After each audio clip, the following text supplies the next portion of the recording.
এই জামাত শিবিরকে বলছি, ভাই আপনারা রাজনীতি থেকে সরে দাঁড়ান এবং হাতে চুড়ি আর পরনে শাড়ি পরে ঘরে বসে থাকুন। ভাইরে, জামাত শিবিরের মনে হচ্ছে যে জন্মটাই হয়েছে শুধুমাত্র মার খাওয়ার জন্য, গুম হওয়ার জন্য এবং অত্যাচারিত হওয়ার জন্য। না মানে বলছিলাম, গতকালকে দেখলাম যে ঘটনাটি ঘটলেও ছাত্র শিবিরের আন্দোলনের উপর ছাত্রদল হামলা করে দিল এবং ছাত্র শিবিরের একটা কর্মীকে বা ওয়ার্ড সভাপতির উপরে যে হামলাটা করলো গুরুতরভাবে, তারা সেই হামলার শিকার হয়ে চলে গেল এবং পরবর্তীতে তারা তীব্র নিন্দা জানালো। আসলে তারা যেটা করে, বিগত বছরগুলোতে দেখা গেল জুলাই আন্দোলনের সময় শেখ হাসিনা তাদের ছাত্রলীগ বাহিনী দিয়ে যেভাবে অত্যাচার করলো ছাত্র শিবির ছাত্রদের উপর এবং জামাতের উপর, তারা এগুলো অত্যাচারিত হওয়ার পর তারা শুধু যেটা পারে সেটা হলো যে তীব্র নিন্দা জানাতে পারে, এছাড়া আর কিছু পারে না।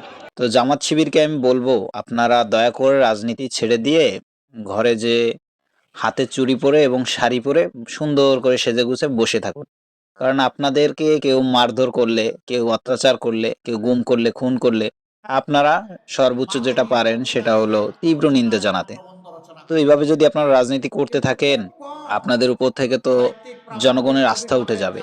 এখন বর্তমানে যেটা হচ্ছে, বিগত দিনগুলোতে শেখ হাসিনার কুত্তলিক বাহিনী দিয়ে যেভাবে অত্যাচার করলো, এখন আবার খাম্বা তারেকের খাম্বা বাহিনী যেটা আছে আর কি, ছাত্র দল বাহিনী, এই যে খাম্বা কুত্তলিকের সাথে তুলনা করা যায় এদেরকে। এখন এই খাম্বা দলের সাথে আপনারা পারতেছেন না, আপনাদের নেতা কর্মীদেরকে মারধর করতেছে এবং অত্যাচার করতেছে। আপনারা কি বলেন? আপনারা তো কিছুই করতে পারবেন না, আর কিছু করার ক্ষমতাও আমার মনে হয় যে আপনাদের নেই, আমি যেটা বুঝলাম।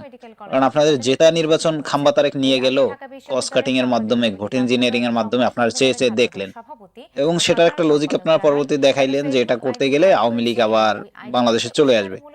সেটা জনগণ মেনে নিল, কিন্তু এখন যেটা হচ্ছে এটা তো জনগণ মেনে নিবে না। আপনাদের উপর থেকে তো মানুষের আস্থা চলে যাচ্ছে বা আস্থা উঠে যাচ্ছে।